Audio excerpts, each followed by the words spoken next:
ओम नमः शिवाय। मैं हूं ज्योतिर्विद पंडित दीपक दुबे और उपस्थित हूं 2025 के वार्षिक राशिफल को लेकर। बहुत लंबे समय से आप लोगों को प्रतीक्षा रही होगी जो अब समाप्त होने वाली है।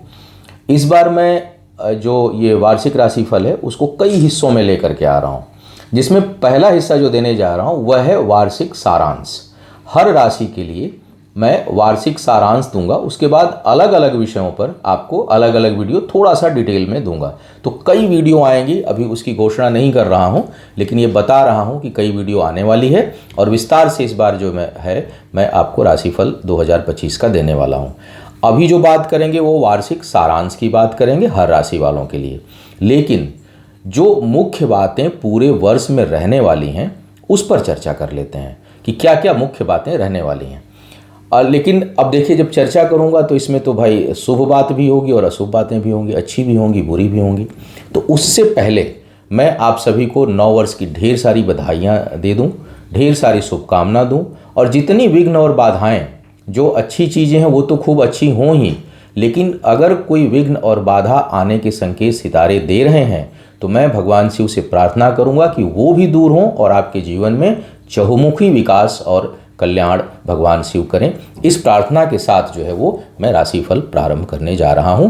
सबसे पहले मैं बताऊंगा इस वर्ष की मुख्य बातें ग्रहों के दृष्टिकोण से क्या हैं, और उसके बाद एक एक करके सभी राशियों के लिए वार्षिक सारांश। तो आइए देखते हैं मुख्य बातें इस वर्ष क्या हैं जो सभी राशियों के ऊपर लागू होंगी। एक बात और बता दूं कि जो मेरा राशिफल होता है उसे आप अपनी लग्न राशि के अनुसार देखिए। चंद्र राशि, नामाक्षर या सूर्य राशि के आधार पर आप उसे मत देखिए। दूसरा, कितना भी हम लोग मेहनत करें, राशिफल सामान्य ही होता है, इसको अंतिम ना माने। इसकी संभावनाएं होती हैं, क्योंकि मेहनत बहुत किया जाता है तो संभावनाओं की संभावना भी बहुत अधिक होती है।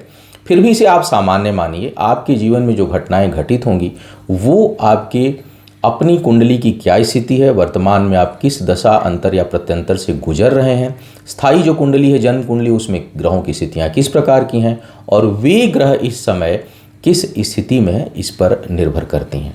जो लोग मुझसे परामर्श लेना चाहते हैं, मेरी वेबसाइट astrotips.in है, उसके माध्यम से आप मुझसे परामर्श ले सकते हैं। अब बात करते हैं राशियों की, जिसमें वर्ष की मुख्य बातें पहले प्रारंभ करते हैं।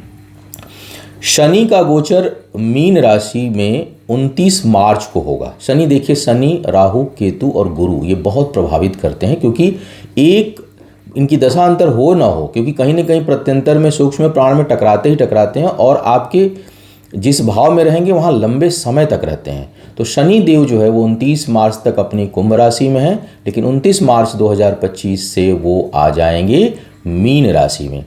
राहु और केतु का गोचर जो है वो 29 मई 2025 को जो है वो कन्या और मीन में अभी गोचर राहु केतु का चल रहा है, वहाँ से यह सिंह और कुंभ में हो जाएंगे, अर्थात केतु सिंह में चले जाएंगे और कुंभ राशि में राहु आ जाएंगे।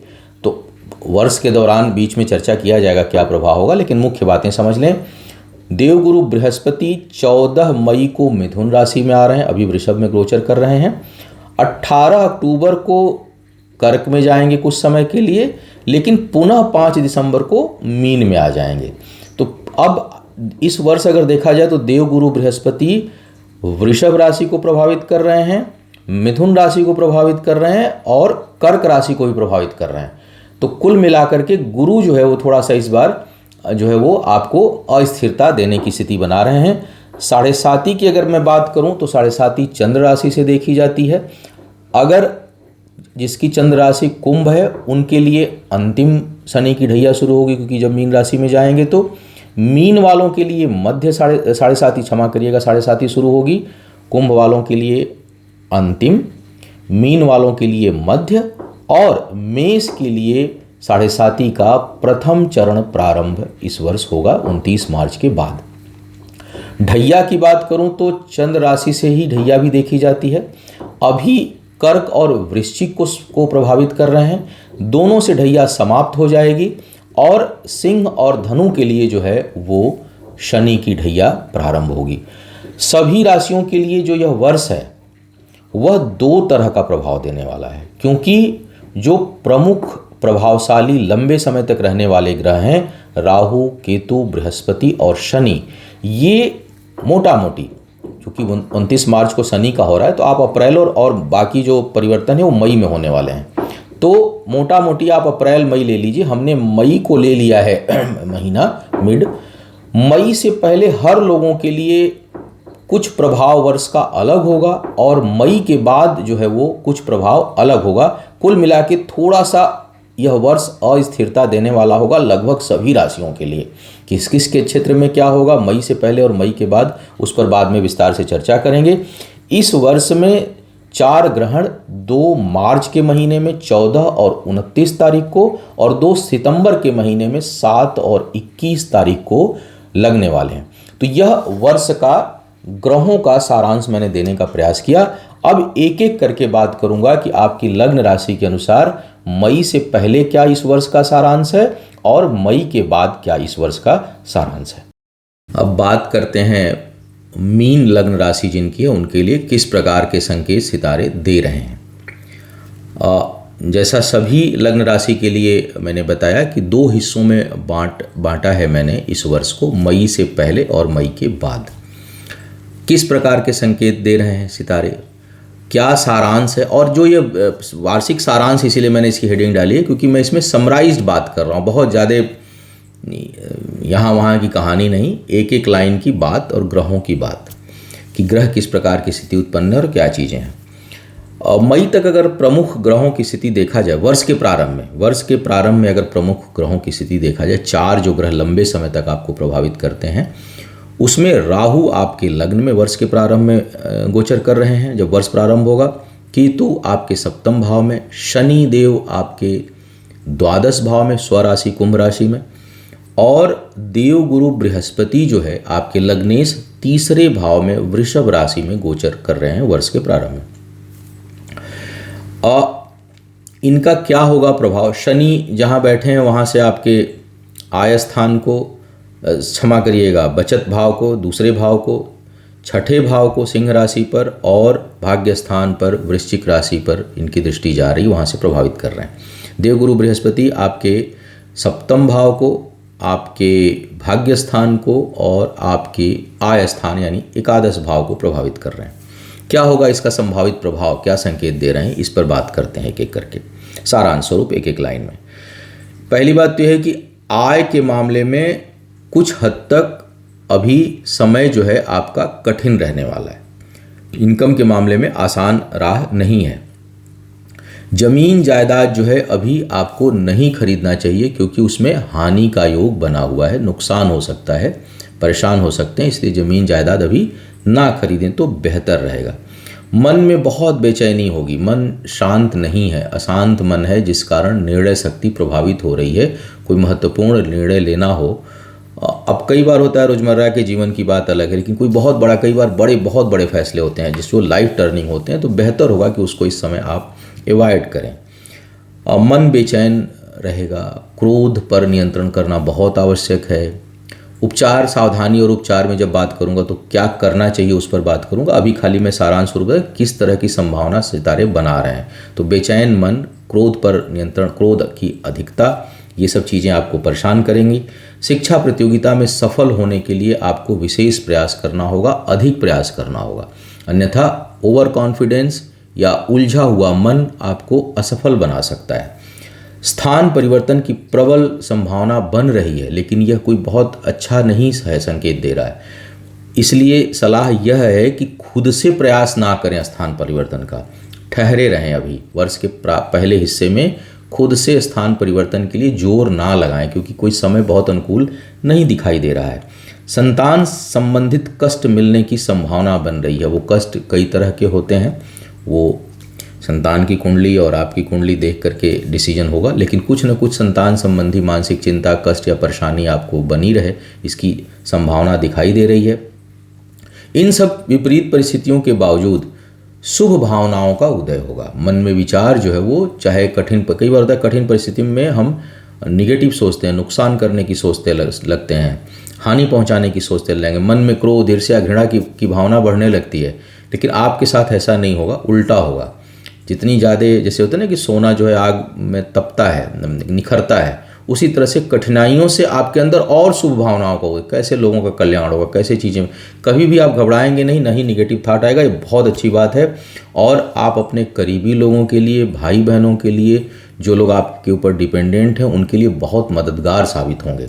चाहे आप खुद कितनी ही विपरीत परिस्थितियों में, जैसा मैंने ऊपर बताया, आप रहें, लेकिन आप बहुत मददगार साबित होंगे। साझेदारी के कार्यों से बचना है।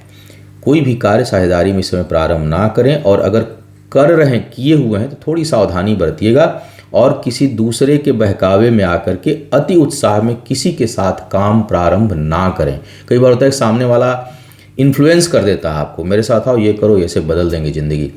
ये इसमें मत आइएगा, ठहर के काम करिएगा, रुक के काम करिएगा। और कोई बहुत उत्साहित कर रहा हो तो समझ लीजिए राहु ही बुला रहा है, ठहर जाइए, कोई अच्छा परिणाम उसमें नहीं मिलने वाला है।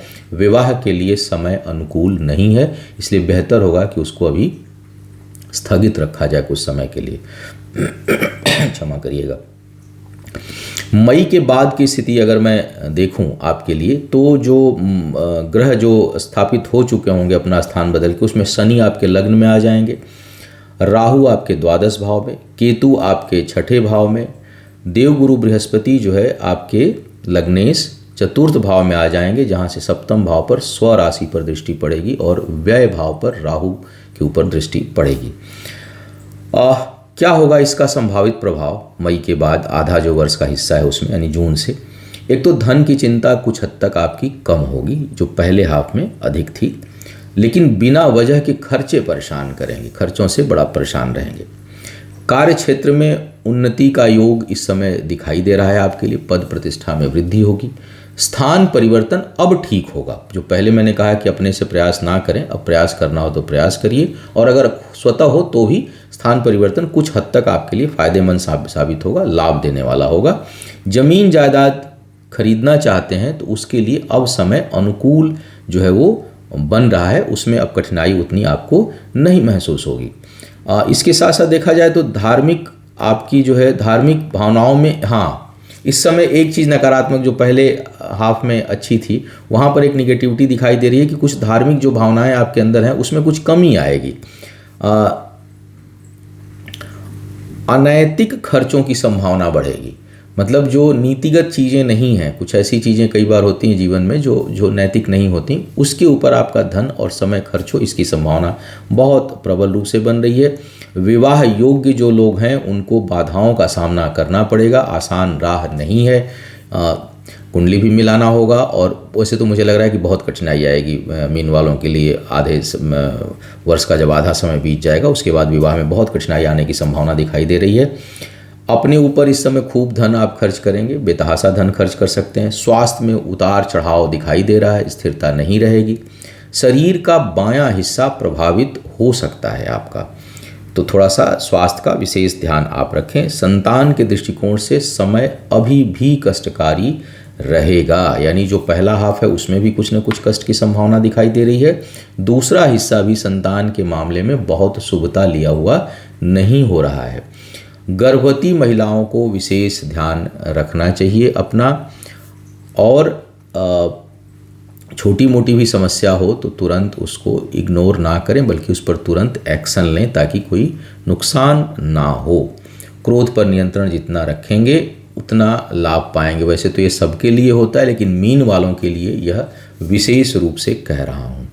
तो यह था सारांश मीन लग्न राशि के लिए। अभी बहुत कुछ आपके लिए है मेरे पास इस वर्ष में बताने के लिए, उसका वीडियो धीरे धीरे एक एक करके दूंगा।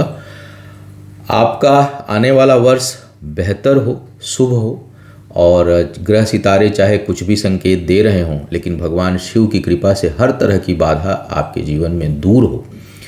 आयु, आरोग्य और ऐश्वर्य में वृद्धि हो। इन्हीं शुभकामनाओं के साथ आपसे विदा लूँगा। पुनः मुलाकात होगी किसी नए विषय पर, तब तक के लिए मुझे आज्ञा दीजिए। ओम नमः शिवाय।